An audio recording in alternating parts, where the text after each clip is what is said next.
biggest motivation is to capture the stories that we won't have access to for much longer. So I'm certainly really inspired by the old timers that grew up here. And I'm really curious about perspectives on Crestone as it changed and grows and what they think of that. So when it comes to people from your era, it's kind of like you were witnessing a lot of those changes from a different perspective. So I'm really curious about that. And I'm curious about, especially in Whitney's case, she knew a lot of those old timers that aren't alive anymore. So I want to hear about them, and as many as you knew or know, and I want to hear funny stories and sad stories and all that stuff. Well, I think Whitney and I have about a 10-year. I was here about 10 years after you were first here. I came in 1980. Yeah. When I came. See, and I came in 95, so actually Okay. more like 15 Okay. years. But I was down in Taos, which had some similarities. What in the world brought you to Crestone, Colorado?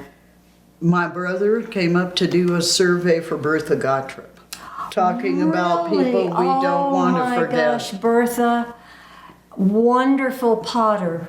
I have a piece of pottery that I'm going to donate to the museum of Bertha's. Bertha had pottery in the MoMA in New York. Yes, she did. And amazing woman. Bertha was a Danish Jew who grew up in the Virgin Islands. And she came out here with Lindisfarne. Yeah, she was with, well, Michael Burton, her son, worked for Lindisfarne, and he helped build Lindisfarne. He lives in Santa Fe now. Michael is... Not Burton, Michael Barron. Oh, okay. Yeah, Yeah. yeah. Yeah, and Lindisfarne, of course, is now the Zen Center. Crestone Mountain Zen Center. But the most famous thing there is that wonderful dome they built. Oh, it's what they would call the Holy Grail. And it is magnificent. And the architect was from England. And I'll think of his name in a minute, but I'm having a senior moment. And it was, a lot of it was under the funding of the Prince Charles Foundation from London. Yeah. Lindisfarne was an incredible, incredible place. Well, it's still an incredible place, but it's no longer Lindisfarne. But Lindisfarne was the first project here in the Baca for the spiritual portion. In the 80s? Yes. And it was, Well, late 70s, early 80s. So that dome is from the late 70s? No, it would be it's the early 80s. I remember when they were building it. yeah, and it's acoustically perfect, Yeah. that dome. It's like really amazing. It's extraordinary. Yeah. And Lindisfarne, of course, the mothership, Lindisfarne, was a commune on the coast of Scotland, up by Findhorn. Orkney, Findhorn. And I went there, and they were amazing. You were in at I visited, because I went to Oh school in my the north of gosh. England, so I Yeah. got to visit. Oh And, my gosh, that is so incredible. Wait, are you saying that the Zen Center has ties to Findhorn? They don't, but Lindisfarne, who started the construction of what is now the Zen Center. So they were there before the Zen Center was there. They're the And ones. they that- did, Yeah. yeah. Yeah. Yeah, and they could grow cabbages in just beach sand. It was Yeah. amazing. They I were know. like so in tune with the divas, and I think a lot of that energy transferred here to Lindisfarne has been continued with the Zen Center, which is, have you been up there recently? I think it's been within the last year, but, it's really developed, but we're moving back to Crestone now, so. Yeah. So you came up, your brother was doing... He was surveying for, he did a survey for Bertha Gottrup. we realized coming from Taos, they had a charter school here, and it was a public school, and it was free, and we were paying to send our kids to experiential private schools down in Taos. And the gangs had moved into Taos, so it was dicey to be a teenager at that point. So we moved up here. And I bought Lois Biggs' old place. Okay. So I had 7 acres, part in town and part out of town. And I had, Oh, okay, yeah, up on the north side. I had 14 goats, 2 horses, various children, dogs, and cats. One of my first parties was out front of your house. There was I think a nice little fire in the middle of the road. Yeah. And that was the first time I ever saw art. Art was amazing. Art. You remember Big Art? Oh, yeah. Yeah. Do you know I was someplace, I was at Johnny's in Alamosa getting my car fixed last Friday. And he started telling me all the people he knew up here. Art was one of them, and of course Heidi, his sister. And Art fell to his death from a roof in a terrible accident. That was my first funeral in Crestone. It was? Oh my gosh. That was so amazing because I was still living right down the hill. And I had to milk one of my goats before I went up to the funeral. And I was milking Spot, and all of a sudden I felt this air, this warm air energy go right up through my body and the milking table, coming down from Art's and up to the sky while I was milking the goat. And it was like, there goes Art. Oh my gosh, that gives me chills. And you know me, I'm not all that cosmic, but that actually did happen. And was pretty amazing. And Art was an amazing guy because despite issues he may have had around substance abuse, whenever he was around me or Kizzen, he was like helpful and sober and a complete like gentleman all the way. What was his last name? Trout, I believe. Trowell? Trowell. I would look it up in an old phone book. Yeah, Like, yeah. And that's funny because I'm super not a cosmic person, and I will go to the grave remembering that the night before he fell off that roof, I had a dream that I met his sister, and she told me he died. Oh, wow. And I had Did you know Heidi? Not at all. I met her after that. And then it was probably a couple of days later he died on the operating table. Oh my gosh. So that's probably the most cosmic experience I've ever had. And it was also around his passing. Yeah. I have kind of a funny story about Art. Yeah. I used to manage Colorado College as well as the Baca townhouses, so that was kind of my territory over there that I was responsible for. When was that? I've been retired for 17 years, Okay. so do the math. And during hunting season, we were always very, very careful about hunters. And it was no hunting in that area. And one day I'm driving out from the Colorado College Lodge on the long road where Baca Grande Water and Sand is, you know. And I saw a figure at the end of the road and had a truck. There was a truck and a dead deer in it, a dead buck. And so I'm just so opposed to that. I have some funny stories about that too. But anyway, I'm coming up, and I thought, well, I'd like to know who that is. And when I got to him, it was before I had my eye surgery, so I couldn't see very well. And when I got to him, I saw it was Art. And I said, "Hi, Art." And I remember he spit. And I said, "You have a good day." And I just went on, you know, because it really kind of scared me. But you know the connotation of someone who spits when you see them. But He was a very, very good friend of Everett Buss, and Everett is my neighbor on the cul-de-sac, and so I forgave him, and I didn't report him or anything, but I'll never forget that because it was really hurtful, and it was about during that same year that Hannah and I we were really trying to get the hunters not to come here in a big time way, as much as we could.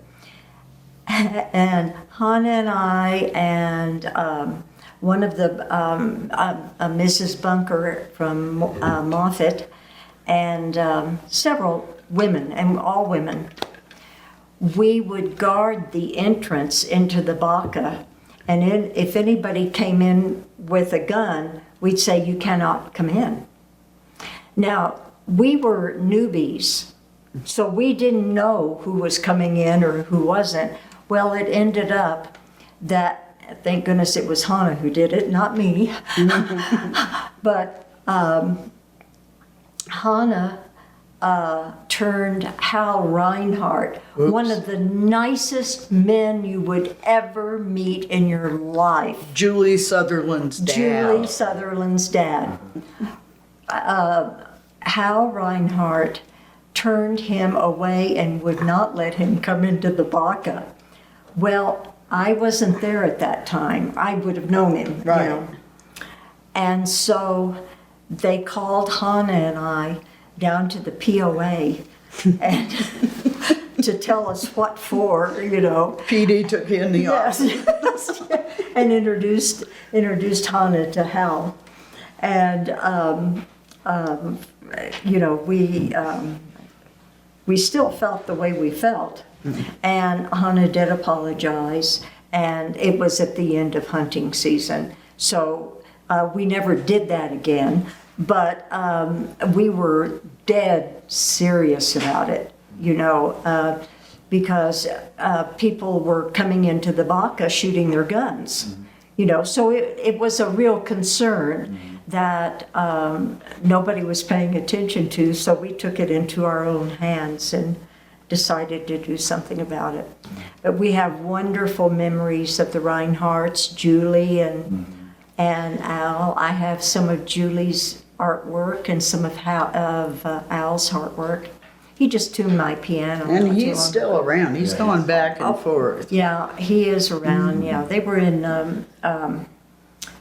what is the spiritual group? Lama. They were. Yeah, see, that's where I met him, because I Did you had meet? a house. That's right. up at Lama. You told me at Julie's memorial. Yeah, they were my neighbors when Jesse was little. We were in the carpool together. Oh boy. Oh boy, yeah. Yeah, but deer in Crestone, deer have always been a thing here. When Colonel Gunnison came to do the original survey after the Mexican War, when this was actually part of the United States officially, and he called Crestone, which wasn't here yet. The ranch was here, but Crestone wasn't here. He called it a big deer park. Oh, So even way back then, there had been just so many deer here. And when we first moved here, Jesse and Chase said, we could get a deer here with a croquet mallet and a Twinkie. Yeah. Oh my God. I kind of think, that's true. The deer here are unusual. I was talking to Johnny Hayes about a week ago, and he told me when they were growing up, there were no bears here and no deer here, and even the sheep started going away because they were hunting and eating all the time. So it was significantly different back then. Yeah, well, there weren't food stamps, so the truth was if you wanted to eat, it was kind of... But even when I first moved here, if you heard a shot up in the hills or around town, you didn't think twice about it. People were harvesting dinner. Well, Toots Homer would harvest a deer every year. I have a funny story about Toots Homer. She's this big and weighs about 75 pounds. And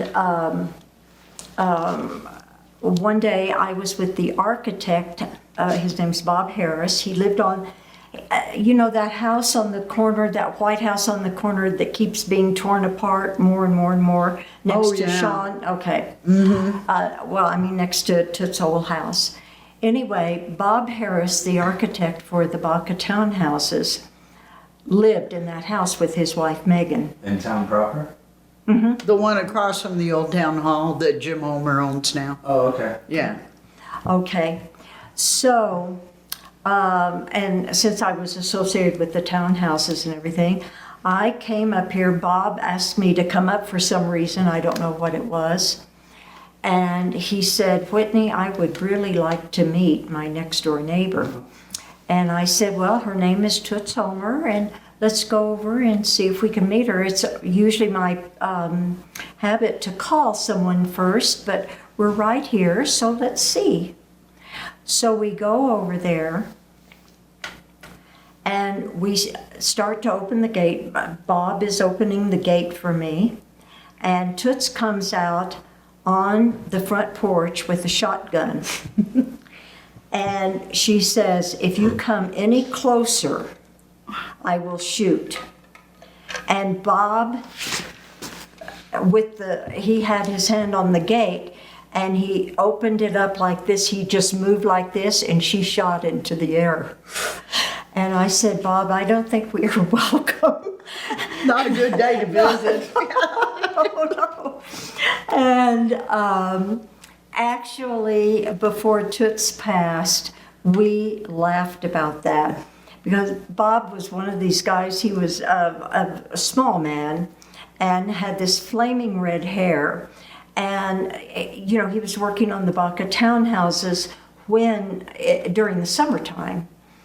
And if he did not have his hat on, he had green freckles, and I am not kidding, all over him. And he looked like not a real person. I mean, he... Even for Crestone, he looked weird. Is that what you're no, and people weren't weird in Crestone in those days. I mean, you're either Crestone or you're Baca or whatever, But, oh no. But Toots, when I was interviewing Lorraine and David Davis, we went up to Pole Creek because Toots told us she always told me, actually through my former husband, Whitney, you've got to go to Pole Creek. You've got to go to Pole Creek. And so I took that opportunity when I was interviewing Lorraine and David, and we went up to Pole Creek and we hugged trees and we did all kinds of things and had a wonderful time. This memory is kind of sad. And we came back down, and I had a telephone call. I was so excited to tell Toots that I had been up there and everything that I saw. And I had a telephone call from Mrs. Coffey, Dick Coffey's wife. Colonel Coffey, yeah.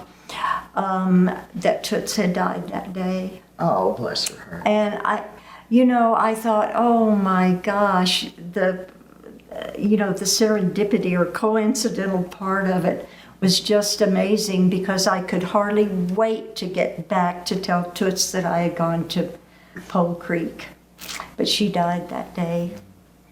Anyway, and I'll never forget her wonderful, when we had the ski swaps, and she would always bake the bread in cans, coffee cans and stuff like that, and everybody wanted her bread, And the first time I met her, everybody used to go to the post office where the store is now, the Mercantile. No. The Elephant Cry. Oh no, the real estate office. the now. real estate office. The old Crestone Mart was there, but it was the post office. Yeah, it was the post office, and Mr. and Mrs. Williams lived upstairs. And you always went to the post office at 2:00. If you went before 2, there would be no point in going before 2, because Mr. Williams was not quite ready to take care of business. All the mail had to be up. Yes, all the mail had to be up. And in those days, we all had combinations. They were combination locks. And so I came in, and everybody knew I was with, the townspeople and everything knew I was with the Aspen Institute, and it was not a popular place to be from. And there was a big sign in the post office, and it was had to do with Robert McNamara, and big names, and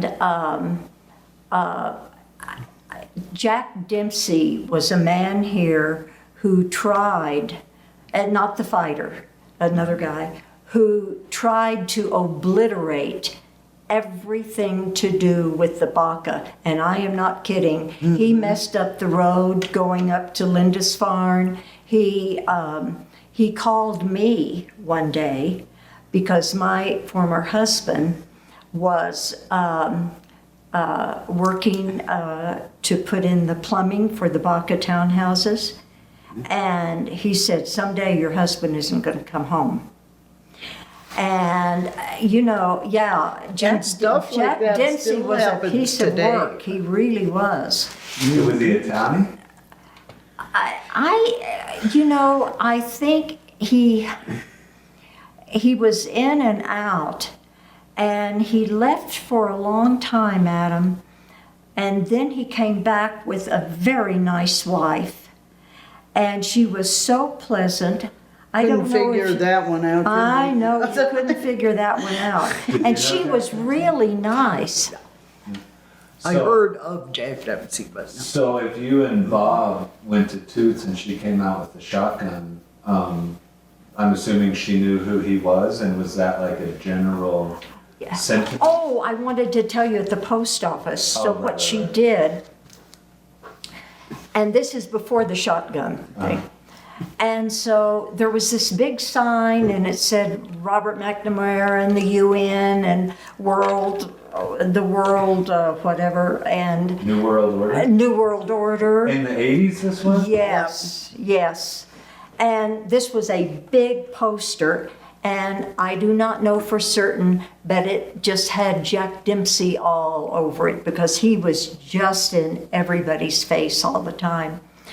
And so Toots, as I said, she's this big, 75 pounds, and I'm exaggerating, for funny. And so she was standing by my the Baca Grande Corporation's post office box, like this.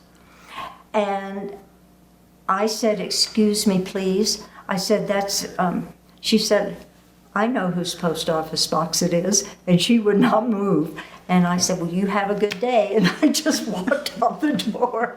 And resistance was pointless. Yeah, and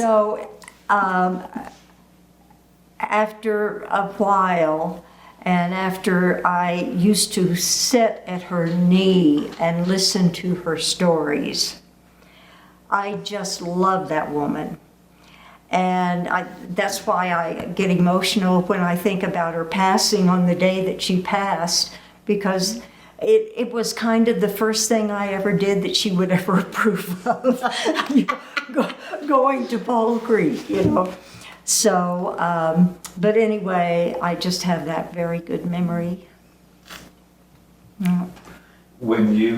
So you came in 1995? 95.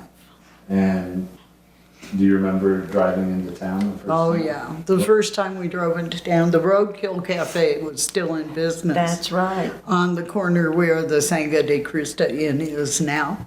It burnt down a couple of years later. Very slowly burnt down. John Pleasant worked for me at the Baca townhouses. He was a housekeeper. I love John. John was awesome. John was Melanie's husband, and first husband, and the father of her children. Yeah, and John was an awesome man. He was one of the top, too. And one of the top tax protesters in the country. Yeah. He never paid a penny of taxes legally in his whole life. He knew how to do it, and people called him. He and Melanie collected gold, what do you call, ingots or gold bricks. Yeah. You Yeah. know, they collected gold up in Denver, and she got busted. Yep. Yeah, she got busted.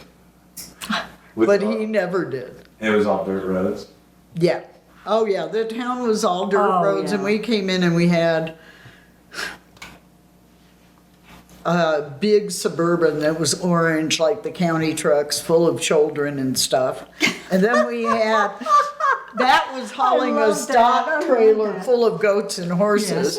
And then there was a truck and another car behind it, and everybody stood outside and looked. The hippies moving up to Lois Biggs' place. And, Yes. oh my gosh. my gosh. You know, we heard about it. Yeah. Who did you,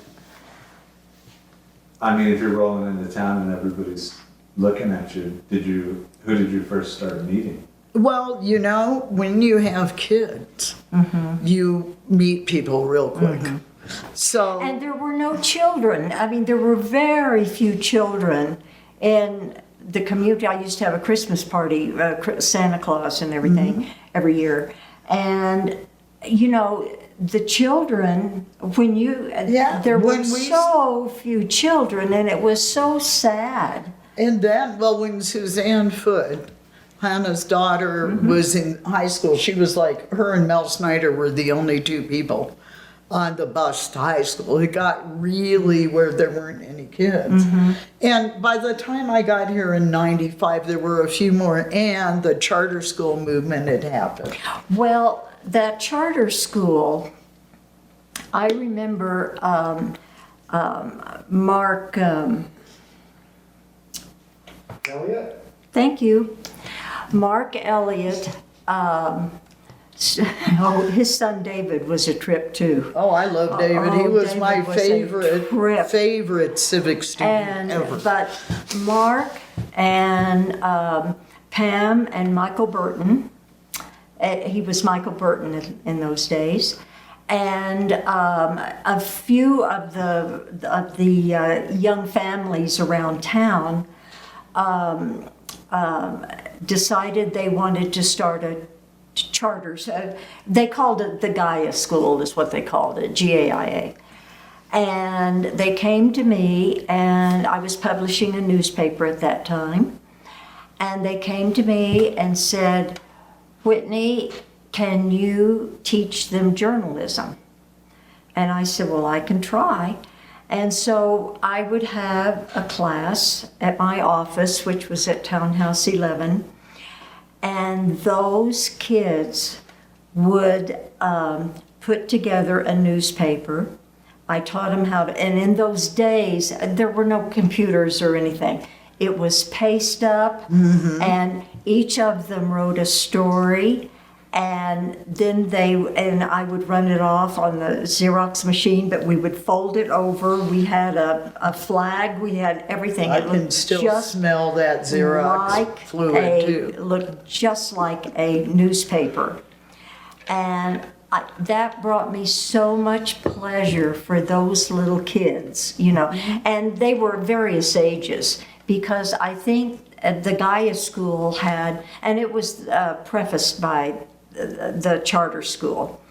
The Gaia School had, I'm going to say, 12 kids, tops. Gabrielle Burton, Sky and Sky's Phil's kids, yeah. And that was Tony and Sally. yeah. The Canes? Yeah. Yeah. Their brother and sister? Yeah. Well, Tony and Sally are a couple, but Right. They Pat, were a couple. They're no Pat, longer. yeah, they're not any longer. But Pat and Sally are brother and sister. Yeah. And their dad is was a federal judge. John Kane right. in Yeah. Denver. And he happened to sentence me for being an anti-nuclear protester at Rocky Flats. Really? I was sentenced in federal court by Judge Kane. Oh, And when I moved down here, I helped start the mentorship program for the high school kids at the charter school, and Pat was one of my mentors for a hunting mentorship for Jesse and Ivan, and we figured that out. We were just cracking up. Oh, His my dad had gosh. sentenced me. Who was the first old timer you met? Actually, one of the first old timers I met was Jack Harlan, because Jack Harlan, who wrote Postmarks and Places, was still living directly south of my goat pasture, where the greenhouse is now was my goat pasture. And Don't Benji and Michelle live there yeah, now? they own that. Or maybe Sunia. Wasn't he a teacher Okay. here? Yes, and he was also the mayor for many years. In fact, His- for the museum a couple of years ago, Benji let us clean out his old pump house. Oh, wow. And I found all the financial records for the town of Crestone from the 1930s, 40s, and 50s. Oh, my And Allison gosh. was really nervous about things getting unlocked at the town hall, and I walk in with all these records Oh, from my Jack Harlan's gosh. pump house. It was pretty funny, but he was an amazing man and a historian, and knew his wife was the youngest daughter of John Duncan. And From she Duncan and From Duncan, yeah, who Duncan was named for. was an alum of Colorado College. And we used to, anything we had at Colorado College, she would always be invited and honored and everything. She was, what was her name? Centella. And did Jack Harlan live there when you moved? Yes, he'd still lived in that house. And how was he to you? He was awesome. He was a very old man. He was in his 90s, and sometimes he'd wander down by the creek on my property and wouldn't really realize where he was. And so I'd come and talk to him for a little bit, and, we'd have a cup of coffee, and then I'd walk him back home. But very nice He was person, so open. interested. Yeah, he was. Open to everyone. He embraced everyone. He was like a Renaissance man. He was. He really was. And a lot of that generation, my dad grew up in Cripple Creek and Victor. And my grandpa was chief engineer on the Portland mine when it was the third largest mine in the world. Oh my gosh. So and my great grandpa came out to Aspen right after the Civil War. So we had mining and ranching kind of in our genes. And that particular generation, a lot of them were Renaissance men. It was like they were out for an adventure. They wanted to taste what was new and different, and go exploring. And I remember Bob Sizemore. I went to interview him one time when the old store was being torn down, because it was originally his store. And he told me about a wildfire, I think it was in 1935, up Cottonwood. And the Forest Service came and handed out buckets and shovels and canteens to everybody who was over 12 in town, and they all marched up there and fought that fire. There was no liability issues, nothing like that. But that was what you did. Yeah. You saw what your community You just take needed, care and you of didn't things. look outside. No. You just did it. And another thing, I remember in the 80s, I was publishing the newspaper, and there was a big gathering from the Forest Service from the Wildlife, Department of Wildlife. Yeah, DOW. DOW. They wanted to gather up the antelope and relocate them to Arizona. And what they did was so Crazy ideas. wonderful, because they got everybody together. My whole thing was, I didn't ever understand why there had to be a real heavy-duty difference between the Baca and Crestone, why we just couldn't be part of one, And the DOW, they pulled us all together. There were the old-timers from Crestone, and then the people from Baca. and some young people, not too young, because the service didn't want us to have too young people. But we ended up, and they let me go in a helicopter with them. Wow. Because I was doing the newspaper. But they trained us. We all met down at the inn, and we had 2 days of training down at the inn, and for safety reasons and how to trap the deer, the antelope. Only one antelope died on our property. It was out by Gary Boyce's out by the ranch, out that way is where we had most of the nets and where they were all, that's where most of the antelope were. So you're 500 head of antelope? of antelope. And how many people? I'm going to say in those days, we probably had 50 people working on it. Lindisfarne, the three guys, Michael Barron and Bobby Troutman, yeah. And they were down there, and everyone was doing their thing To round up the animals and put them in cattle cars, basically, It's like a Jerry Jeff song. They're moving them to let me Arizona. tell you, this is sad. So we were so proud of ourselves, and it was like a 2-day event, or maybe it was 3 days, but anyway, more than 1 day. And we were so proud of ourselves, and the only antelope that died in the whole thing was he just got caught in the net and got trampled. Oh. And Michael Barron, but the other Michael too. Right. And then Bobby Troutman took that antelope and probably butchered it up at Lindisfarne. Okay, we had probably, I like to be as sure as possible, but I'm going to say 5 cattle trucks. Well, we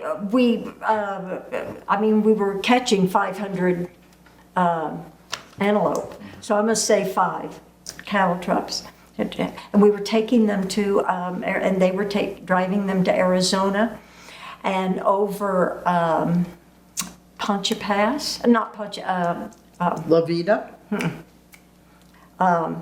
they were going down to South Wolf Creek Pass, near, what's the town, Springs? Pagosa Springs. Thank you. Pagosa Springs. One truck turned over. Oh my God. And half of the antelope died. Wow. But that was huge. Mm-hmm. And not even, maybe a couple of weeks ago, whenever I drive in, I'm always amazed at the mountains and everything. And I looked over to my right, about where the Friels are out there. Uh-huh. I looked over to my right and I saw 5 antelope. Oh yeah. Yeah. I don't see them much anymore, but they used to be prevalent here. Oh yeah. And they would race a truck too. Mm-hmm. In the spring, and the kids loved that, racing the antelope down Highway 17. Mm-hmm. The antelopes on the side of the fence running by the truck. Yeah. Mary, when you first showed up, I guess technically you were in the county. Yes. My house was in the county, my barn was in town. Did you identify as a townie? Yes, probably more so than anything else. And what sense did you get of separation between Baca and town in the 90s? It was probably less clear cut, but I think there's a couple of factors. One is town. Town was here because of the ranch. It was the only town. There were 10,000 people in 1910 between the sand dunes and Villa Grove. And this is the only town besides Villa Grove that's still here. And that was largely because of the ranch, but also because people wanted to stay here, who was home. The Baca was created as a subdivision with different goals depending on who owned the ranch at the time, and who owned the development at the time. But Crestone was here first. I guess that's the easy way to put it. So there's something very authentic about the way it grew up. Whereas subdivisions, as all of us children of the 50s and 60s know, are little boxes made out of ticky-tacky on the hillside. So there's that difference, and I also think there's an economic difference. I think Crestone's more retirees and working class people maybe, although in the 90s and even now that is certainly not entirely true, but there is some of that. I interviewed the state demographer one time when they were redoing the school district, and he said it was the weirdest place he had ever seen in Colorado, and he'd been the demographer for like 20 years because we had so many empty houses. Because there are so many second and third homes here. In the town or? In the Baca. In the Baca. But the town too. Yeah. a lot. The town has quite a few, not as many now, but even when you guys first came, you know, houses that people only come maybe 1 week out of the year. I have a story about the old Crestone store. When the Inslows were here, Luana and Les Inslow, and their son,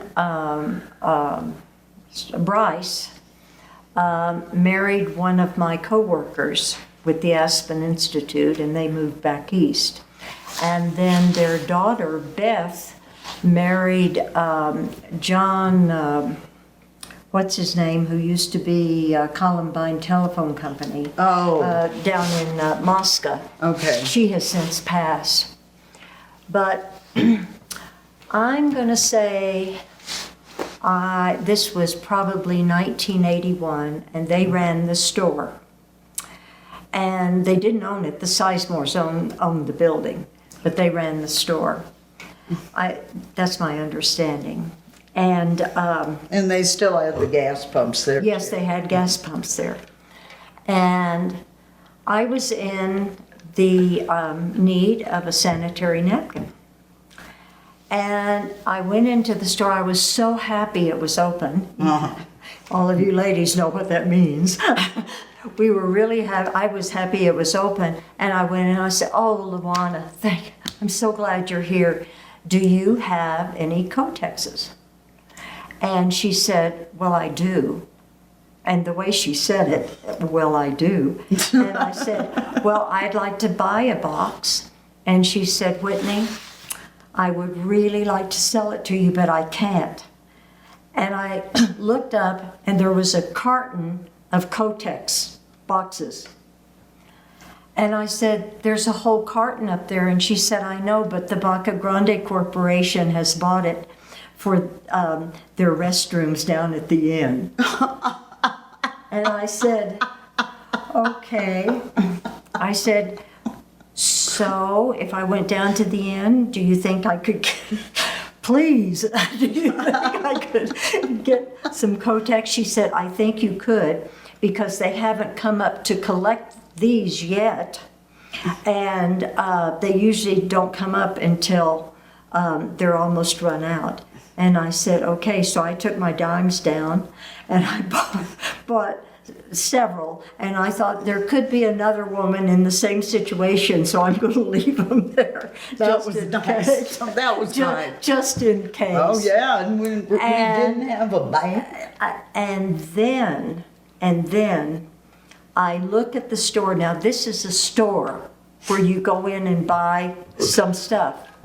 They had 1 can each of corn, peas, and beans. 1 can each, Del Monte, and 1 white loaf of rainbow bread.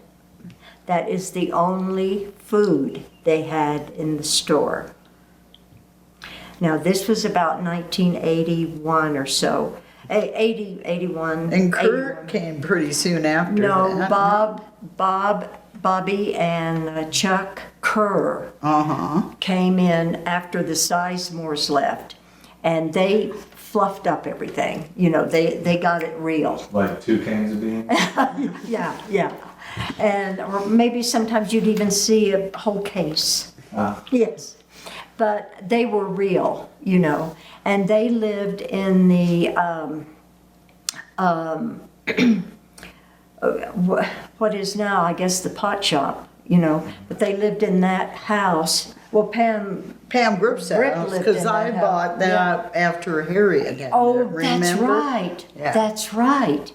Well, that's where the Kerrs lived. Mm-hmm. And the first 4th of July parade, in about, I think it was 80, it must have been 82, something like that. I had formed the artist collective, and I had 33 artists throughout the valley in the artist collective.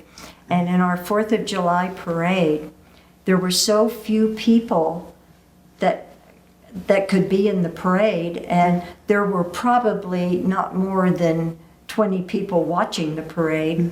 And we would, and when they had, the artist collective had, the Kerrs let us use their yard there for the artists to, you know, show their work. And we would get off of the front float, Right. and go back to the back to get on the float in the back to come back up, because there weren't enough people to have the floats. And then the second parade, or third parade, the second parade, it went up to the Baca, and it just, that's the one where I told you that Toots Homer was the marshal, grand marshal. And then the third one, it was so funny because the only microphone anywhere besides at the Aspen Institute at the seminar building was on the fire truck. And so they bring in the fire truck and announce all of the floats and everything. Mickey, and during the Christmas holidays, we would all love to sing. And so we would go Christmas caroling on the fire truck. And we would go everywhere. And Mrs. Williams always made us the best sugar cookies I've ever tasted in my life. That's Johnny Hayes' mom. Yeah. Who was married to Earl. Yeah.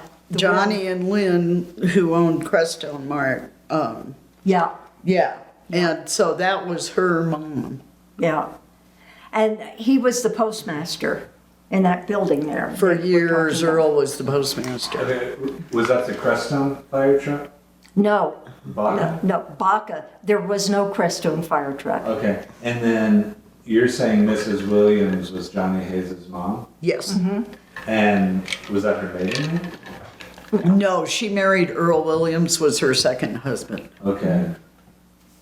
Okay. And that's She why made the Johnny's sugar a cookies. Hayes. She made the best, yes. And we would go around in the Baca, and, well, Mickey, I can't remember her last name right now, but she was the bartender down at the inn. And she made us hot toddies. And by the time we got through caroling, we had a party at the firehouse at the Baca. But it was so wonderful because we'd come into town and we'd go out to Scott, and well, Scott Johnson was part of a barbershop quartet, so he was really good with that. But, you know, we would go around in the Harlans and we would get everybody in town, you know.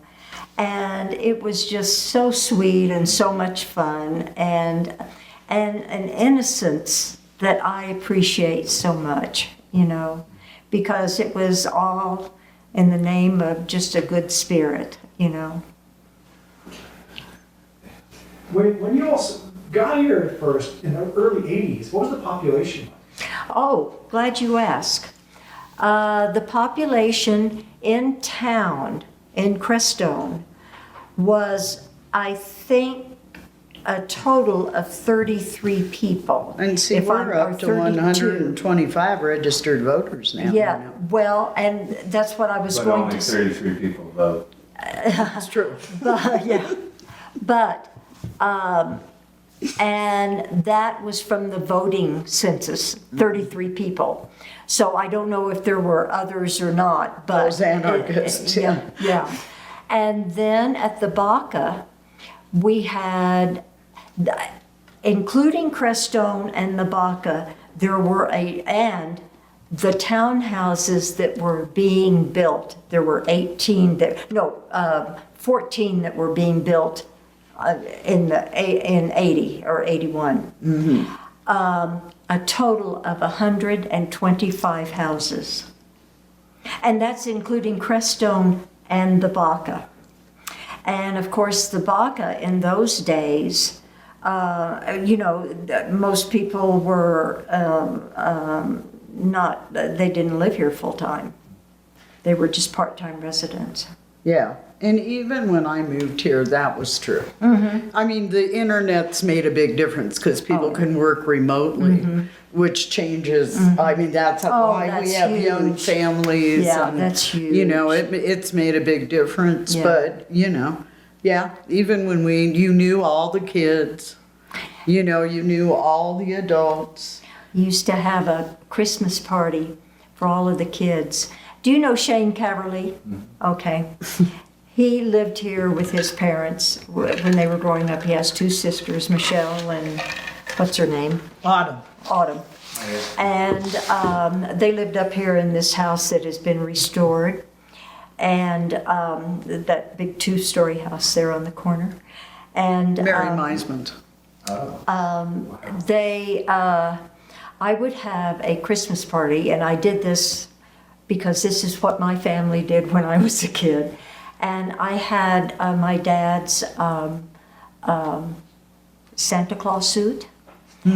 And so David Davis would play Santa Claus. Oh, I can see that. And he would come down from the roof of my house, and I live in the smallest house in the Baca. I live in one of the Hogan ones.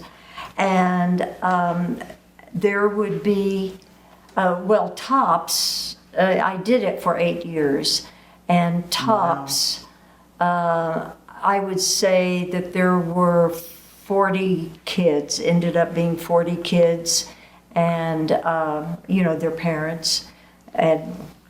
But what I remember so beautifully is that Pam Burton would be reading the night before Christmas. I had a great big book, The Night Before Christmas, and all of the kids would be around her. And they'd just be looking at me because I knew Santa Claus. And so I played it, and I kept looking up at the ceiling, And they said, "Whitney, do you hear Santa Claus?" I said, "I don't know yet." And I just kept looking up and kept looking up. And then David would ring the bells, And I said, "He's out there." And man, they didn't care where Pam was in the book. It was out on the deck. And what I remember, and I always had a ladder out there for Santa Claus. And what I remember are those little hands, the little children's hands, holding onto the ladder to make sure Santa didn't fall. And that was so sweet, And it was joyful, it was fun, and it was something that the children really looked forward to every year. And the parents were just wonderful because everybody knew I was going to have the party.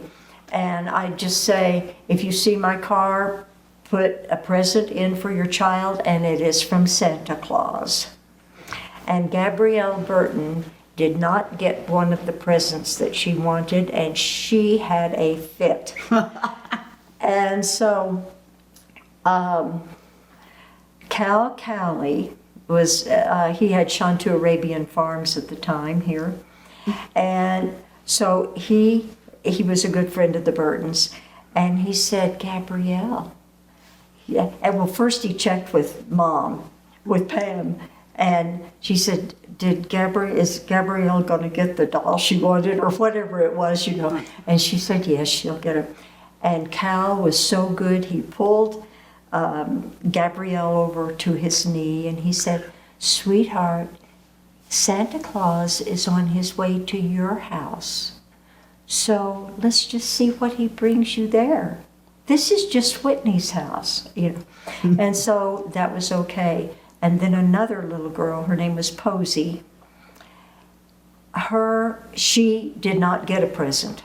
And I mean, that was my horrible, I thought, oh my gosh, if there's ever a kid that doesn't get a present.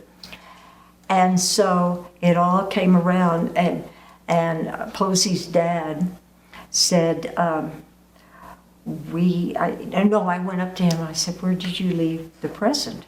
And he said, I took it next door to Evie Curtis's. And that was an option for everybody to do, because that's where David always got dressed.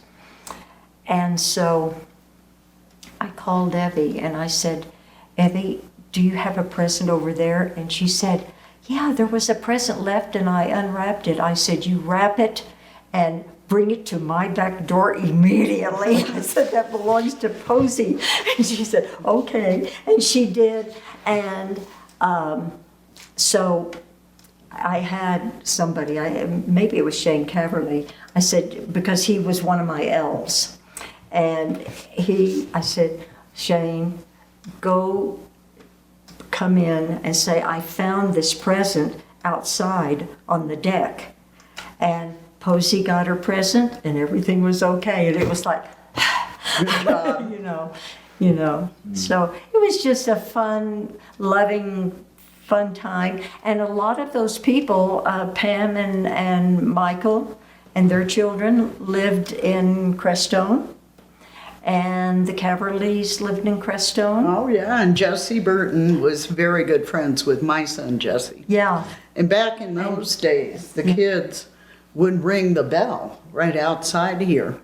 I haven't heard them do it for years. They might have taken the ringer out. But poor Pam Burton, well, I don't know what's with the kids, but they, like in the middle of the night, they'd start ringing the bell, and then everybody would wake up and, And Pam Burton was a light sleeper at best. And so the boys were spending the night in my house one night, and she calls me, it's like 3 a.m, Mary, are those kids in bed? I'm like, well, I don't know, I'll go find out. And I walked in, and sure enough, they were still crashed, but it was just crazy, the kids, but, it was Mischief. It was fun. There was a big rope swing right across the street, and people didn't worry about liability then. Yeah. And one time the kids took, there were 2 vans for sale at the kiosk, and the kids took all the clothes from the free box and put them in those 3 vans. And then they put those unlocked vans in neutral. And they pushed them in front of the Baca gates. Oh my gosh. So they would do things like that. Property was not destroyed. The Baptists, when they first put the church sign up, and they would have messages there. Well, it wasn't locked. Well, the teenagers couldn't stand that. And they would change the messages. And at first, I thought, well, it's kind of a creative activity because they didn't have letters and they had to make up whatever they were going to say out of the letters that were already there. And I thought, well, that's creative. It's a good vocabulary exercise. But once they put a lock on it, it stopped happening because we taught them the difference between malicious mischief and felony misdemeanor, and it's an important line because they were almost all boys at that point. There was a huge amount of teenage boys. In the 90s? Yeah. And so who, like Talmadge? Tal. Well, Tal was a little bit older. Yeah, he was Rama, Jesse, Remy. Che, Remy, the Maxwell boys, Nathan and Jeremy, Brendan Scott, Emmett Scott. The You remember Jacobs. Pat Scott? The Oh, Jacobs yeah. were a bit I later. forgot about her. Yeah, we started Neighbors Helping Neighbors. Pat Scott, And Robin, Robin Rosenberg. Rosenberg Yeah. helped Wait, with that too. You were part of starting Neighbors Helping Neighbors? Yeah, when Neighbors Helping Neighbors first started, there was a family who had kids at Moffett School who were burned out of their house in the middle of the valley and they didn't have insurance. And we found out there was no social service agency to help them up here. So we started Neighbors Helping Neighbors. And we collected funds to help them get a down payment on a new trailer. From people who lived in the Baca and all that? Yeah, everywhere. people everywhere. And they just gave? Yeah, yeah. And William and Barbara Howell had a 501c3. So we were able to use their 501c3 tax exempt status until we got our own. And on our second big project was a family out in KV. And actually I went over there with Shane Caverly as an adult to look at the trailer, and these people were living, the electric was so bad the walls were sparking and water was coming up through the floor, and the woman had 5 kids and a set of baby twins. Oh my gosh. So, and this community came through.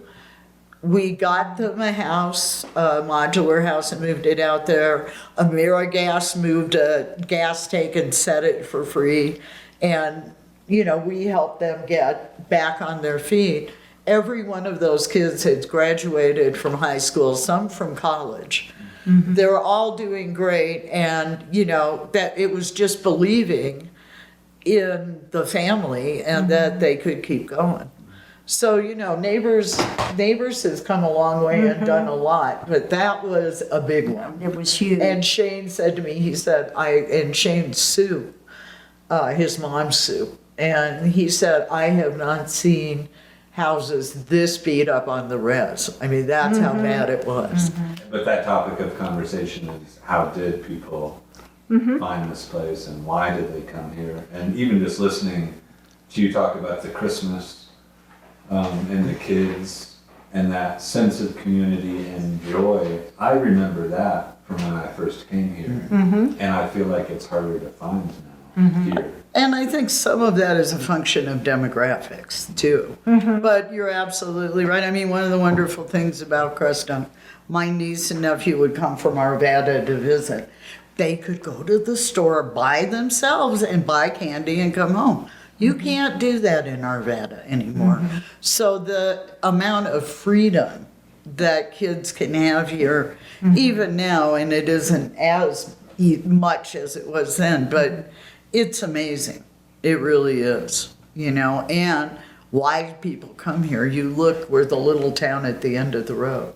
So there always has to be a reason why you come here. You don't just pass through. Right.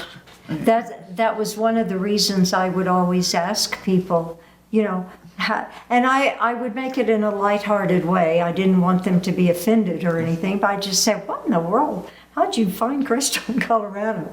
And some people would say, well, I was on the internet and I was looking for a spiritual place and Crestone came up and I thought, okay. And then I would say, do you know anybody here? Oh, yeah, a friend of mine lives here. And I said, well, who is that? And 9 times out of 10, I would know them. Oh, yeah. And that gave me a sense of who was staying in the townhouses. And I wasn't being snooty or anything, but those townhouses are individually owned. Right. And I was responsible for the people who stayed in the townhouses. So I wanted it to be proper. And it was a wonderful time in life. It really was. And being in the townhouses, and when all of the spiritual groups did start coming in, there weren't any places for any of them to stay, if they were coming for a retreat. there was no place for them to stay except the townhouses, because the inn was, and we're going to talk about the inn soon, it was defunct, you know. And so I had the college. I could accommodate 94 people. And there was only the Aldercrest in town. Frank and Katie, the Maddie's Motel now, but that Yeah. Frank and Katie put. Yeah. And was it the 80s when the spiritual centers started popping up? Yeah, because Maurice, it was after Lindisfarne was the Maurice first bought it. one, and the Carmelites were the second one, and well, the Aspen Institute was, and then the Carmelites came in, and then the ashram, Hirakonda Universal Ashram came in, and then, but during that whole time, Adam, 159 Moonlight Way in the Baca was called the Project House, and that is the Tashi Gomeng Stupa. That's what that group was. Do you remember reactions from locals and old timers when that started happening? Oh yes. What was that like? Well, Toots Homer like this at the post office, and But that was the Baca and the development. well, I know, but anything. I mean, I got here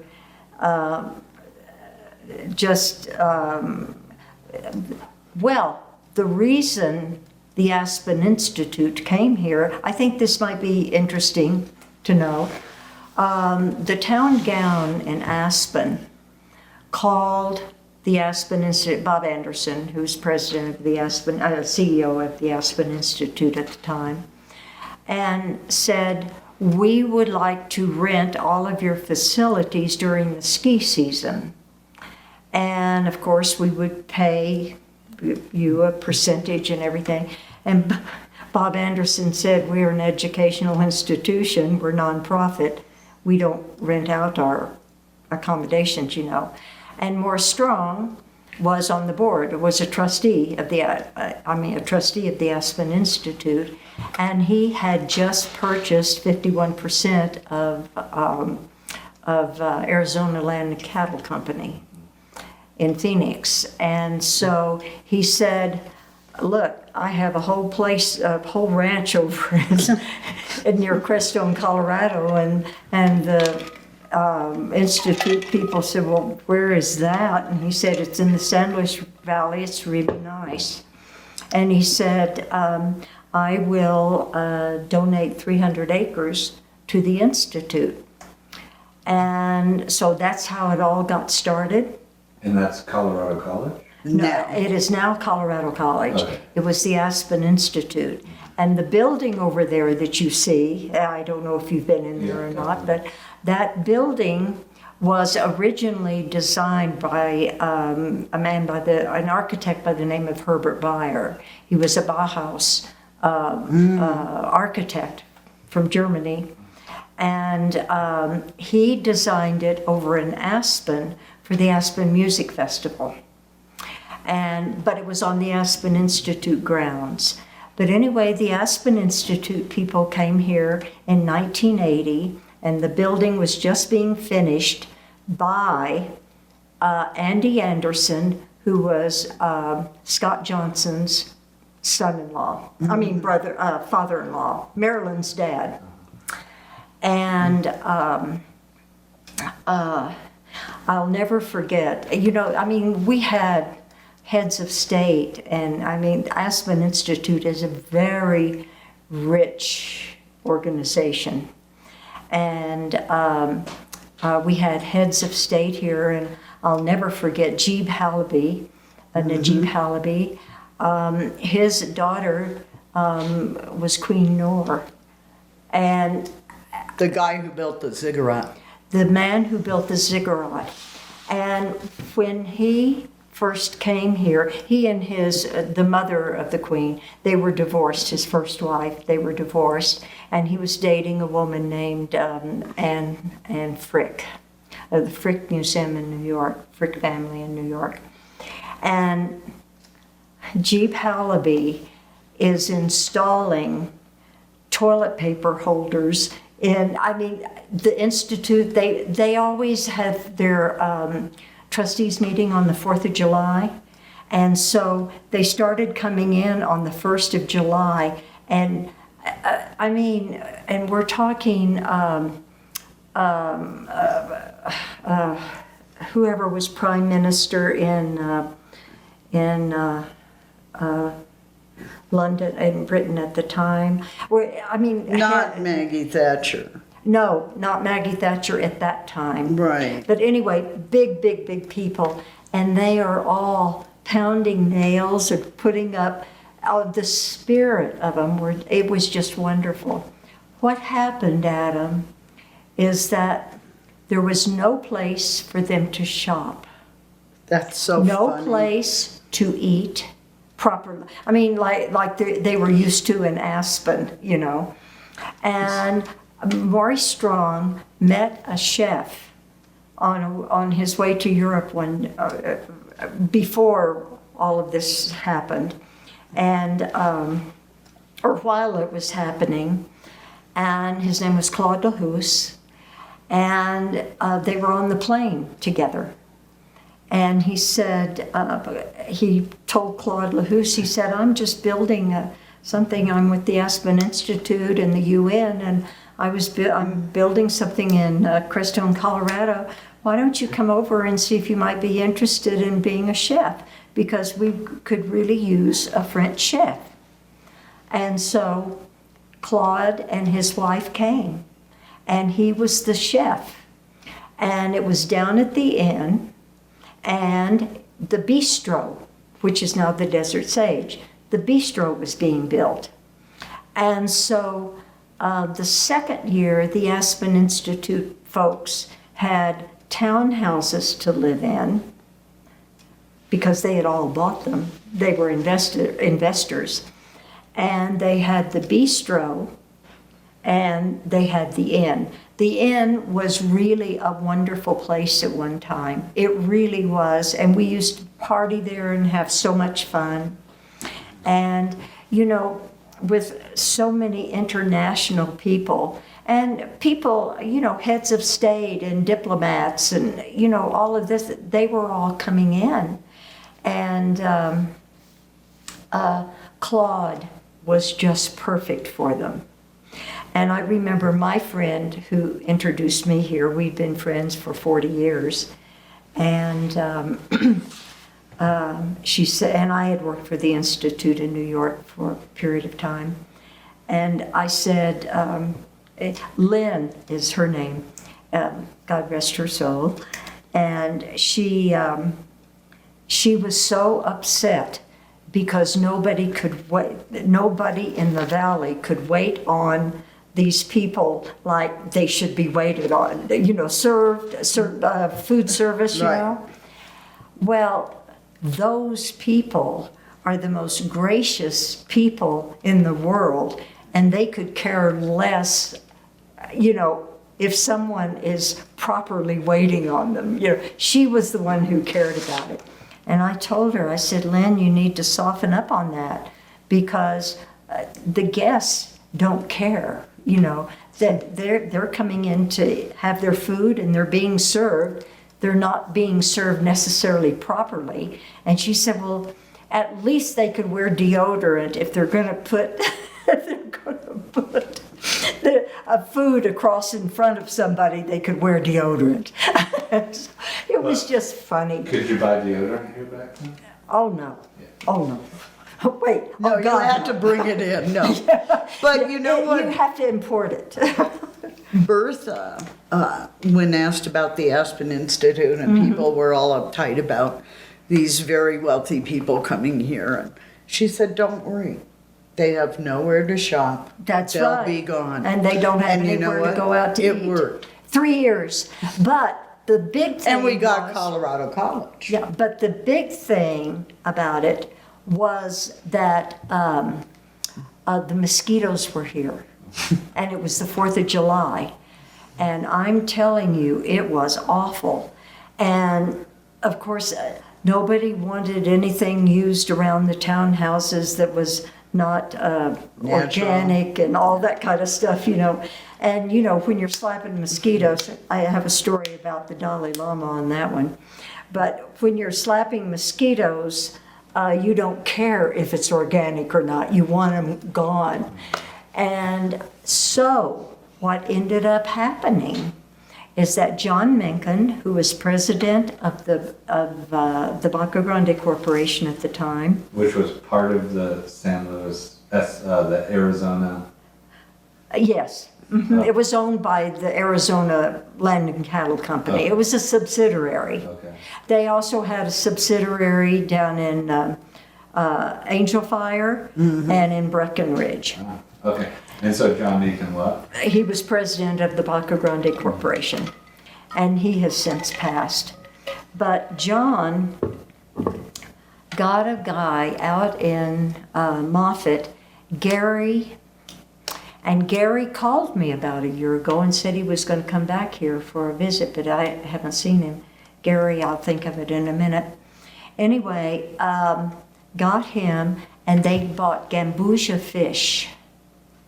And they put fish in all, I mean, this was a huge project. They put fish in all of the 6 creeks in the Baca. And so the second year, when the Aspen Institute people came, and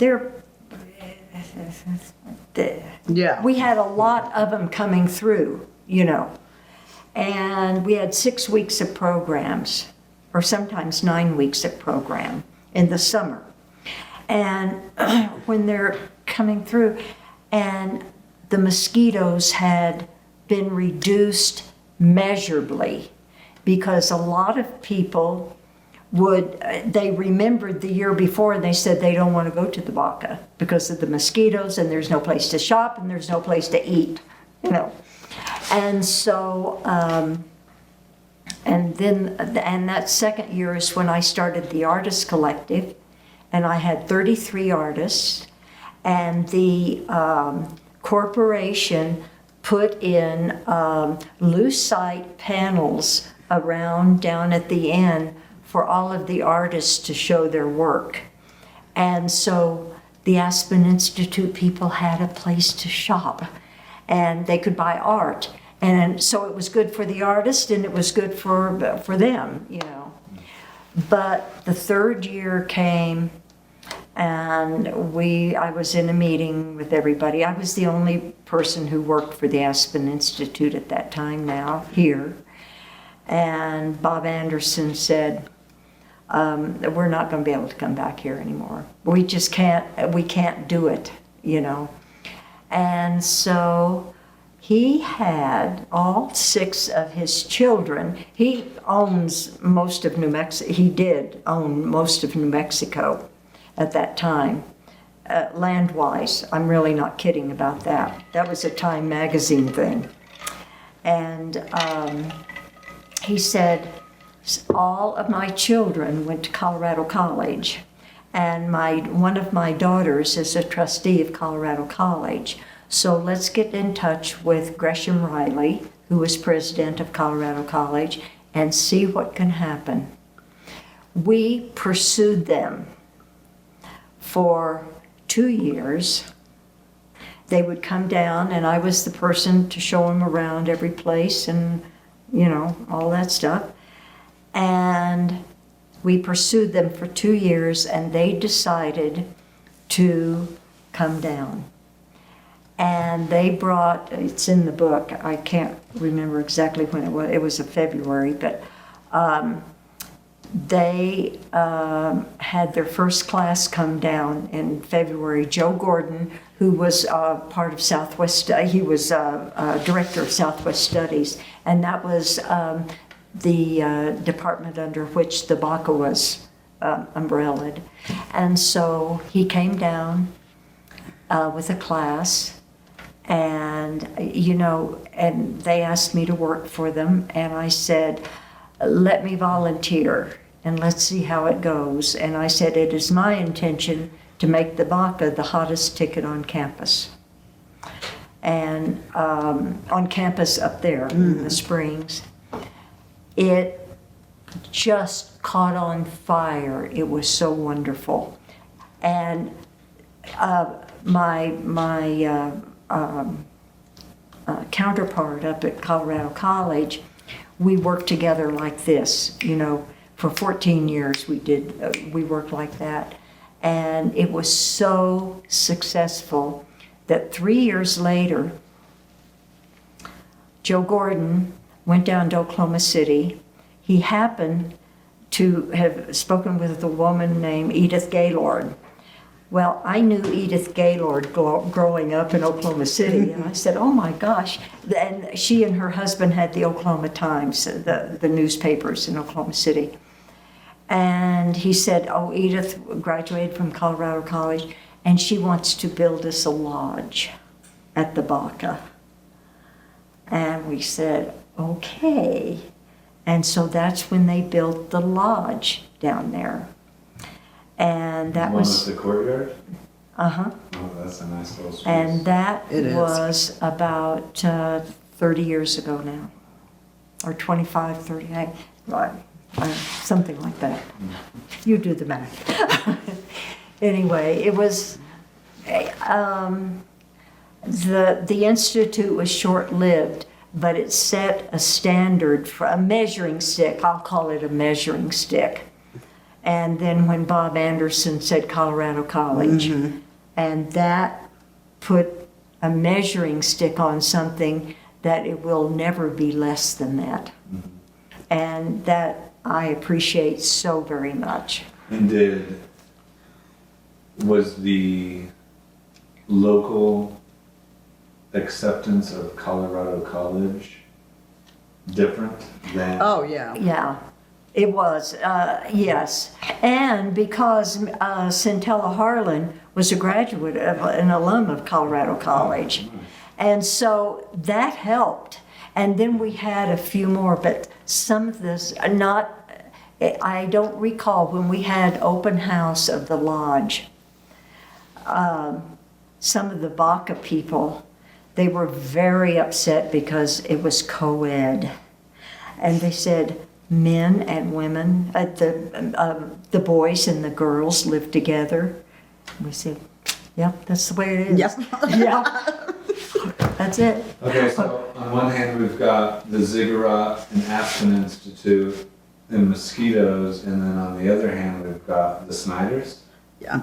So what happened? Well, when Frank and Katie first came here and started to invest in property, Do you know what the it was? Snyders, it was the 70s. Oh, okay. The Snyders are an old family in the valley, but they weren't over here.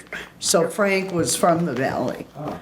And Frank actually either had or almost had a degree in divinity. He was an extremely, he almost had a degree to be a minister. And he was a big biker. He was a big biker, and Katie was an English teacher Yes, and she was from Virginia. and here she was. She worked over at Mountain Valley as special ed teacher. Yeah. And so Frank and Katie came and bought up a lot of the commercial property in town. They own town basically. When I moved here and bought where the pot shop is now, I was the only other person who owned commercial property in town at that point.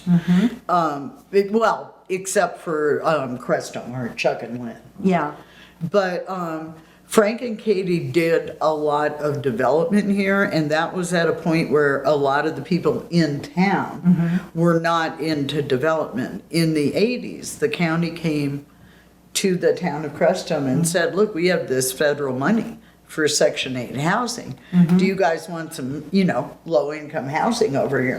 And they said, hell no. And that's why it's all over in Swash, and we don't have any low-income housing here.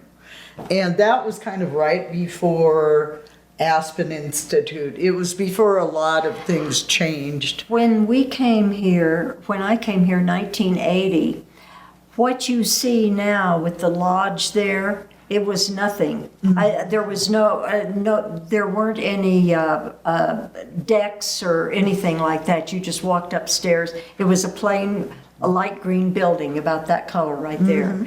Plain, nothing, nothing. No porches or anything on it. And there was the laundromat there and the public shower. Yep. Paid $1 for the public shower. And everybody, Frank and You're Katie. talking about the Aldercrest?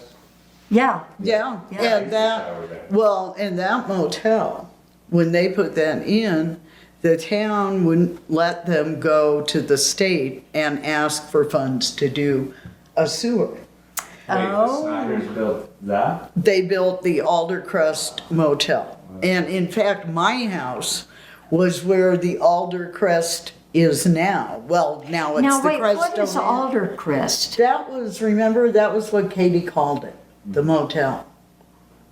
Oh, okay. Where the laundromat was in the shower? Yeah. And Okay. that And was then across the street, everything burned down across the street. Right, In the early right. days, yeah. Which Right. they own that too. They did, but anyway, so Frank had to put in a sewer lagoon, which was kind of next to where, the old Silvercrest is now. It's under. Yes, Where the old. well, part of it, it's under, part of it's the garden, that's why everything grows so well there. Because for a minute they called it the Lagoon Saloon. They did, yeah, and the scuba diver was but, the sewer lagoon worked. And they were able to run those businesses because Frank didn't give up. He put in the sewer lagoon. Remember when Frank had his big horse? Oh, that would come muley? up on, a muley that would Yeah. come up on the deck, up on their deck. I'm telling you, that horse was just wonderful. Well, he was a mule. And But well, yes. I mean a mule, yeah. And we used to party down at the inn every time we'd have a band down there, and we did frequently because there was the band, there was the bar, and there was the pool table, and we partied hardy down there.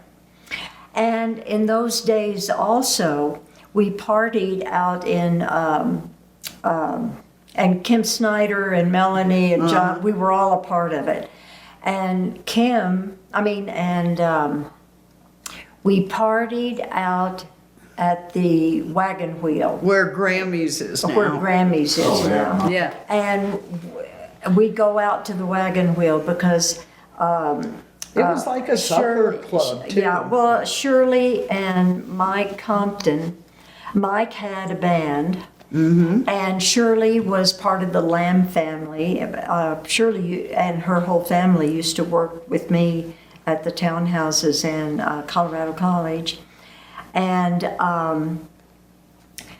when it was 2 o'clock and it was time to close up the bar, the sheriff would come over, it was Larry Zimmer at the time. He'd come over and they would escort us home to make sure we got home okay. Isn't that sweet? That's wonderful. And Dan Pacheco was one of those at that time, and Dan passed recently. Yeah, Is that that's Mike- Mike's is that Michael's dad. father? That's Michael's dad, yeah. And do you guys know CP Pacheco? Who? CP Pacheco? No. He's the old buddy of Jim Holmes. Not I'm wondering off the if they're- top of my head, but they're probably related. A lot of the old Spanish families, Norteño families in Sawash, are related to Norteño families in Taos. I have friends, Norteño friends in Taos, who have family in Sawash. And there were actually a lot of Spanish farmers out on the grant. But the minute that the water rights went the way of the mineral rights to whoever had the ranch, they got pissed off because they kept switching the water on them. So they split and went to the other side of the valley, except for What's the his name? Trujillos. That's And they tried when the West became fashionable in the late 1800s. And one thing that was very fashionable was to come over here and breed cattle and bring Herefords and bring European breeds over here. And the cattle people were real snobs and they didn't like goats and they didn't like sheep. Well, Teofilo Trujillo on his place between here and Hooper ran goats, sheep, and cattle. So they came in and tried to burn him out and did all this stuff, but Teofilo was really smart. He was born in Tierra Maria, but he got all his land papers in English as well as in Spanish. So he was one of the ones that they couldn't say didn't own the land. And his son did end up selling that place, and it's now part of the Nature Conservancy. You can go out there on tours to the El Trujillo homestead. And he moved to the middle of the valley and became a sheriff in Alamosa, and they became rich potato farmers because they moved away from the side of the valley where you can't grow those good potatoes. Because of water. Yeah, yeah. And it's soil differences too. But yeah, a lot of agriculture was circumvented here because of the ranch having the water and mineral rights. And are you saying that Moffett used to be a destination for fun? Moffett was a destination Yeah. for fun, yes. It was the wagon Do you wheel. know- We called it the wag. And 1900s? And you know what? I'll never forget Kurt and Bernadette Ward. We were down there one Saturday night. Mike was was in the band.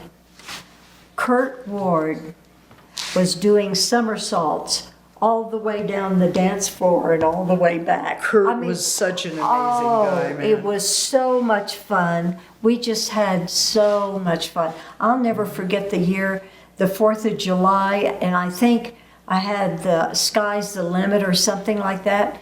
The whole family, the Ward family, they all got on stilts and walked the parade route on stilts. And they were really tall stilts, you know. Bernadette used to work for me when I had a gallery. And, you know, I just loved them so much. And they came here, of course, with the Carmelites from Sedona. And then they started the store. they got the store, and boy, they gave it their all. They Well, were Kurt and wonderful. Bernadette, when we first started the charter school and we started traveling with the kids, we had some kids whose families could afford it and some kids who couldn't, and we did a lot of fundraising. But if we had a kid who could not go, we would quietly go, Karen or I, and talk to Kurt and Bernadette, and somehow the money would appear for that kid to be able to go on the trip without any, you know, big deal or embarrassment or anything like that. They were big supporters of the community. Of the community. In very quiet ways. And that's another old-time mining town thing. Jim Homer, Jim and Tom, his brother lives in Center, are my landlords. And when Lisa Calissimo was dying in my house, and I came to help her because she wanted to die at home, until her benefits kicked in, those guys paid her water and sewer bill every month at Town Hall, and they never said anything. You know, they just did it. And that's the kind of support. We used to party with Tommy and his wife too. Tommy is a wonderful dancer. And we had so much fun. And, you know, it was with everyone. You know, there wasn't a division. And we would go, you know, we'd all pile in the car and go over to Swatch and go to...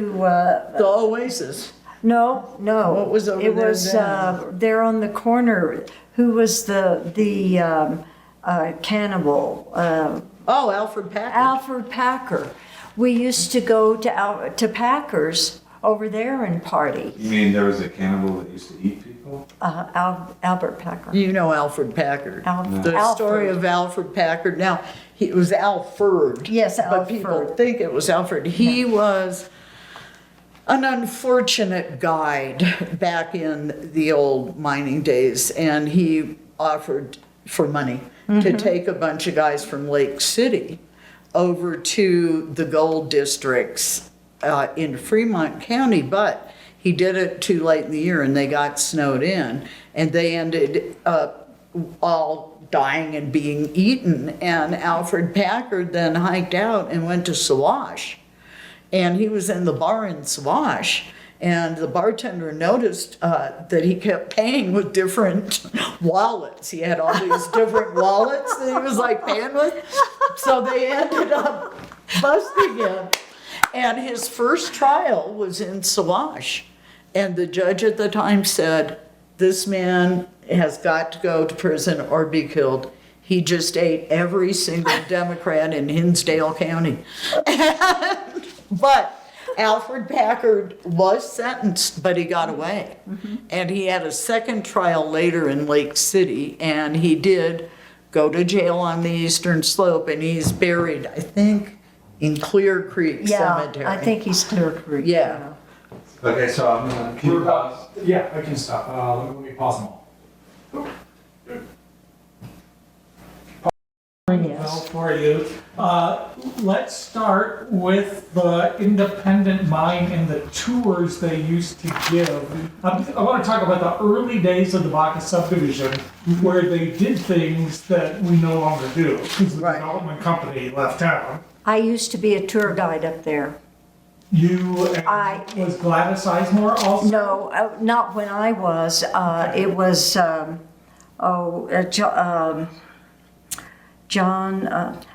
Mueller.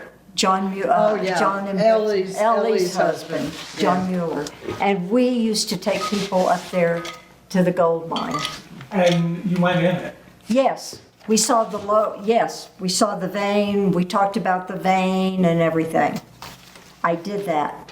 I did. Incredible. Well, the kids went in it too before Shumay was up there. They party up there. And Talmuth and some of those guys, they had maps. Corey Lunt, Pam Grip's oldest son, they had maps of where to go in the Independence. I mean, seriously. Maps that they had made? Yes. Or real mine maps from the owners of the mine? Maps that they had made. Ah. But they got them in and out. We didn't lose any teenagers in the mine, Jim. My newspaper was named after the Independent mine, the Independent, High Valley Independence. That was my I newspaper. didn't realize that. I thought you were declaring your independence from the Baca News. Well, I was declaring my independence from the Baca News, but the Baca newspaper, and a guy named Jason something. I called a bunch of people in and I said, I think I want to start I do want to start a newspaper, and I want to start it, as soon as possible, because I quit the Baca News. And I had about, 15 people in my office, and we were all talking, and they said, well, Whitney, we're ready to go. And Jason came up, and I said, well, we have to think of a name. And Jason came up with, what about High Valley Independent after the gold mine? I said, you got it. And then, it was just like this, and then we started. The double-decker bus, I heard of it, but I never saw it. I think it was brought in For some some event or some. It wasn't. I don't recall. I recall a double-decker bus, but it was brought. I think it was brought in from Angel Fire or Breckenridge or something like that. We used to change vehicles with them. And then the Baca bus. I was the only one that had a license to drive the bus at one time. And What was the Baca bus? the Baca bus. It was a big old school bus that had Baca Grande on it. And I used to take the Aspen Institute participants to Creed Theater. And Bill Lipscomb at that time, he got a DUI. with the bus. He couldn't drive the bus anymore because he didn't have a license, and he taught me how. And John Mencken said, Whitney, do you know all of those people? Do you want to drive the bus? And I said, sure, as long as somebody teaches me how to do it. And Bill taught me, he gave me probably a half an hour to learn how to drive the bus. And I said, now I know I need a license for it. And he said, take the bus down to Alamosa at the DMV. And I failed the first time. And the guy at DMV said, go over to the park and just take a break and come back and we'll see what happens. And I said, okay. I said, I really need to get this license because I need to take people to Creed from Crestone. And he said, just see what happens. I went over, came back, aced it, and came home with the license to drive the bus. When you came here in 1980, were they still having the rodeo? They had just stopped the rodeo, and my former husband was a rodeo cowboy. And so they had the rodeo grounds down there still. And Hannah hired my husband to break some horses. And then they hired him, the POA hired him to run the stables for a while. And, but they closed the rodeo grounds. Well, I think the last rodeo was probably 1979. And Michael, I mean, they didn't close them. I mean, they didn't get rid of them until, and the bleachers and stuff like that. They didn't have very many bleachers, but they didn't get rid of it, I think, for like a couple of years or so. But Michael used to break horses down there. The Balloon Festival, which I think there was only one of. Only one, and that was because of Tom Richardson. And Tom is in the book. And he's the one that had the, he was a balloon enthusiast. And he had what is now the alligator farm, but it was a fish farm. It wasn't trout. Tilapia. Tilapia, thank you. He had tilapia down where the alligator farm is now. But he was a real balloon enthusiast. And so he put together, I have pictures of that too. He put together the balloon festival. And I'm going to say we probably had, I don't know, 20 balloons or something like that. But they were the big balloons, you know, and you could ride in them if you wanted to. So, reading between the lines of your independent, that happened in 1981. Did it? Sound right? No, I think it was later than that. I think it was. Let me see. I'll go back to my pictures because I do have pictures of that, I think. Let me see about Tom Richardson here. And it may have been 81. We also had a little fly. Tom was also an enthusiast about, Tom was he was rich in creativity. He lived here in town. And he was enthused about model airplane, little airplanes. And so we had a little airplane thing here too. It was on Road T. And he would have, that light is really getting my lenses. He got the people from Monte Vista who had the, what do they call those airplanes? They're miniature. Radio controlled. What? Radio control. No. Well, yeah, they were radio controlled, but they're, I can't remember the name of them. But anyway, they had a little airport for the little airplanes over in Monte Vista. And Tom talked those people into setting up an event here. And I have pictures of that too, if I can find them. And yeah.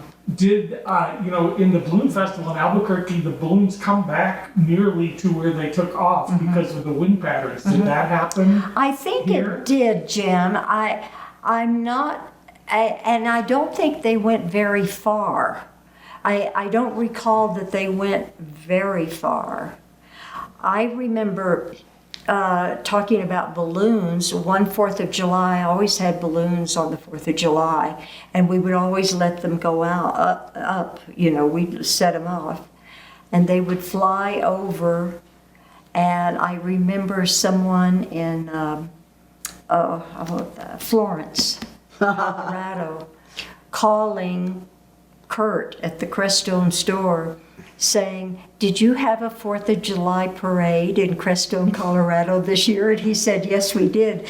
And the man over in Florence said, "I received one of your balloons over the hill."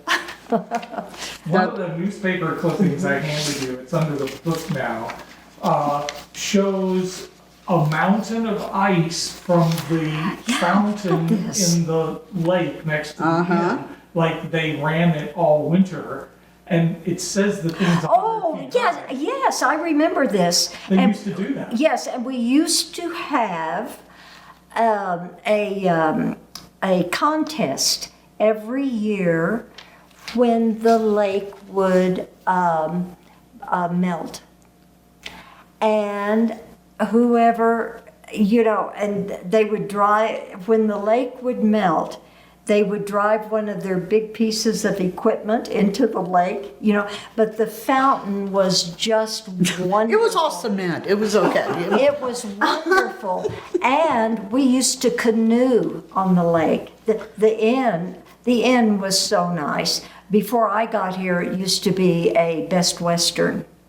And then when the Baca Grande Corporation took it over, it became part of the Baca Grande Corporation, but it was the Best Western in the earliest development. I didn't know that. And you could see that fountain from Highway 17. Yes, it was a wonderful fountain, and you could go canoeing in that lake. Because the inn itself, and the inn had a swimming pool that was wonderful. We used to swim there all the time. And, you could pay $5 or something like that and canoe around the lake, and it was delightful. And I understand why Baca Grande Water and Sand, they don't want to do that, but it kind of reduces the quality of life. But that whole inn is such a mess now. It's so sad. Yeah. Okay, thank you. You wanna walk through a little bit of general Look at that. Isn't that mining amazing? history with Yeah, that would be a great lead in, Jim, to ask Mary for some background on mining history and maybe Baca Grande ranches. I know the cattle. Do you have first-hand information on that? Well, I wasn't alive then, but Yeah, so Well, we need somebody that can give us at least a general tone of this for the story. I know you do research about history. well, and Jim has too. I mean, basically, when would you say, Jim, gold was quote unquote discovered 1870, in Crestone? John Duncan.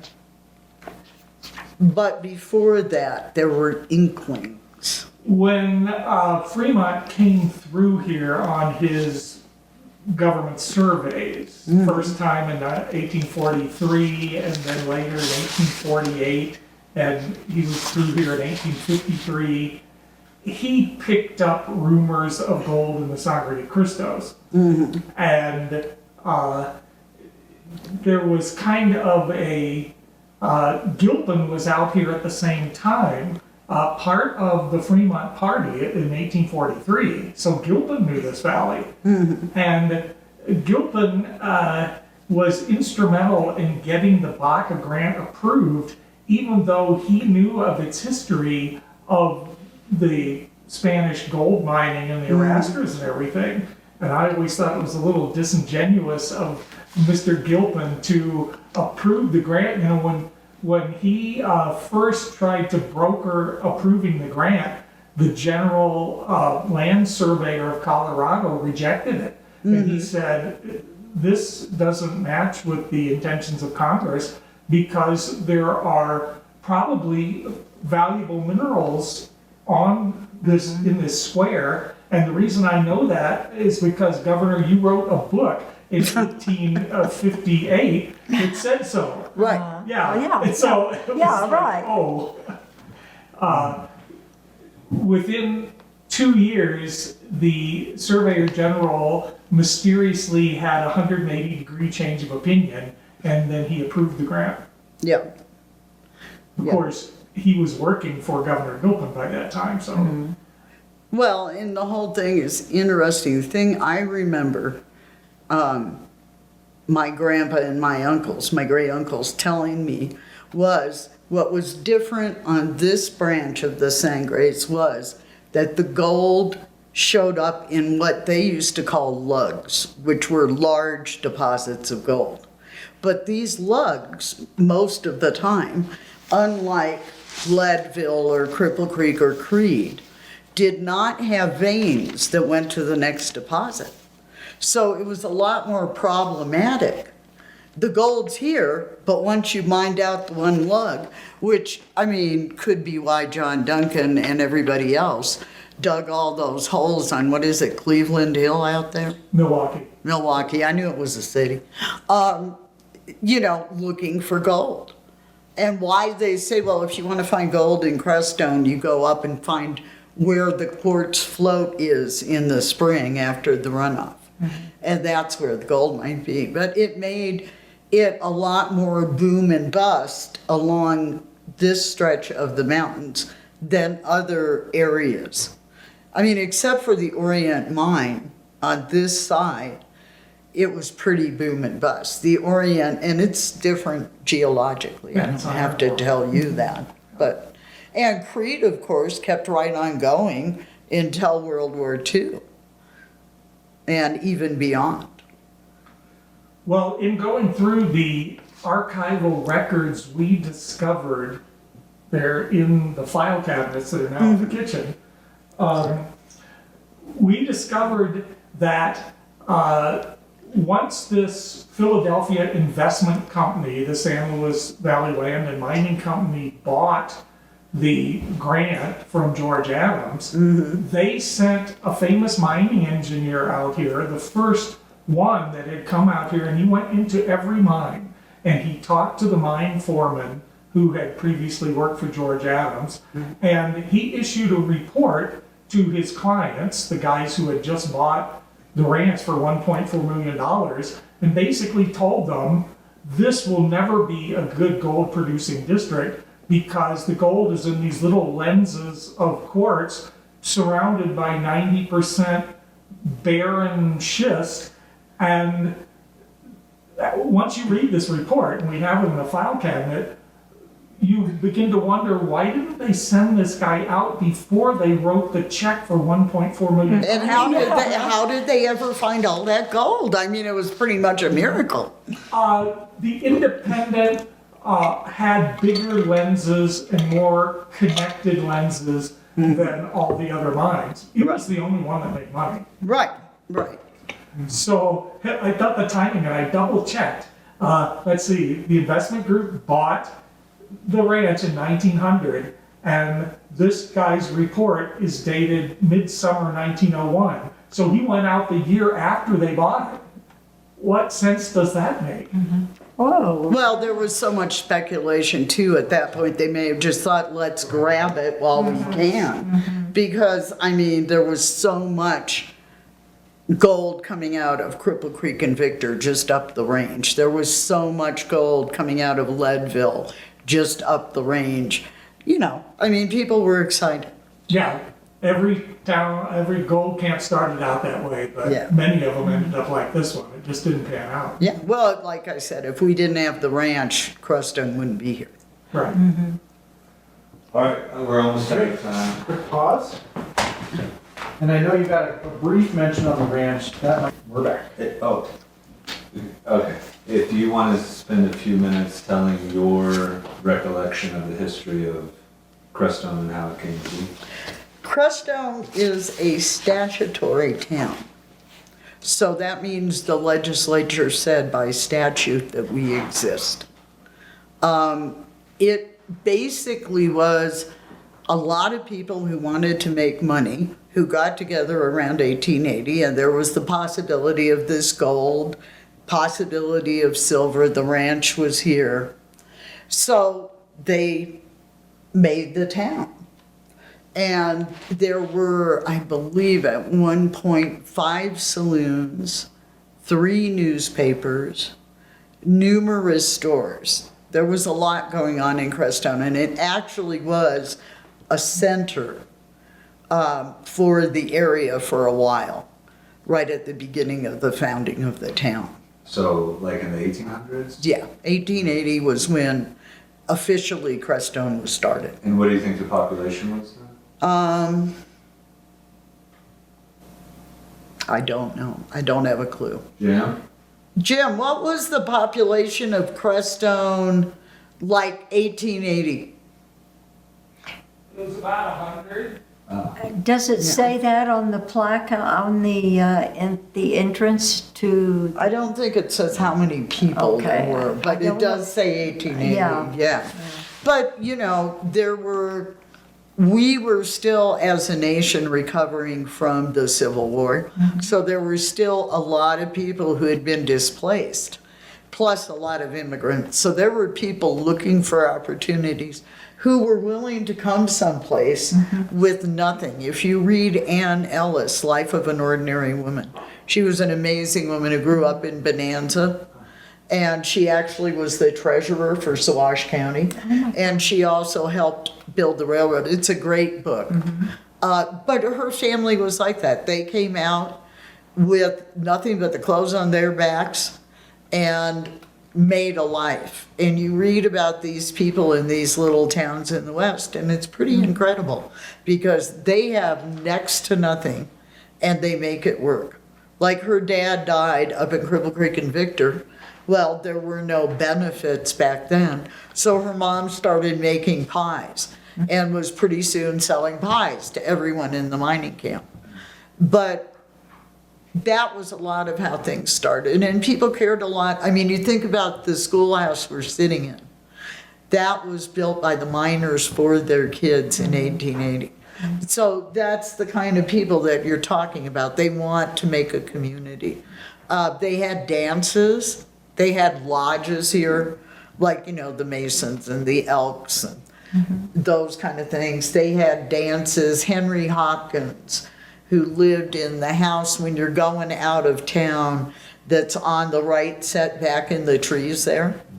They actually have the chains in the attic still from the old chain beds because it was a boarding Is that house. you mean the old Hutchison house? Yeah, the old Hutchinson house where I think her name's Linda lives there now. Her name is Diane Rousseau. That's it. So, I don't know who lives there, Yeah. but she owns it. yeah, you're right. No.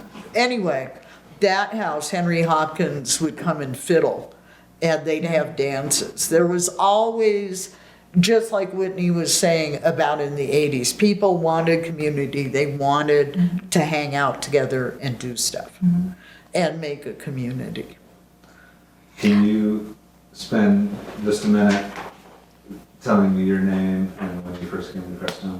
My name is Mary Lowers, and I first came to Crestone in 1994 and moved here in 95. And what did you do for work the first few years you were here? Well, I had 14 goats, mostly milk goats, and we were starting a goat co-op then. We actually had a goat co-op going back then. We got a $25,000 grant from the Farmers Union to do feasibility study of putting a goat dairy in here. So me and Pam Grip and Joanna Doxson and Pam Burton, we all had goats and we did a lot of stuff with our animals. Were you associated with the spiritual center? No, not particularly. That wasn't a particular reason for me coming here, although, I have definitely attended my share of fire ceremonies and Carmelite Christmas Eves and, what have you. But no, spirituality wasn't a big reason. The charter school was a big reason for us to move here. And I taught How at many the charter children do you school. have?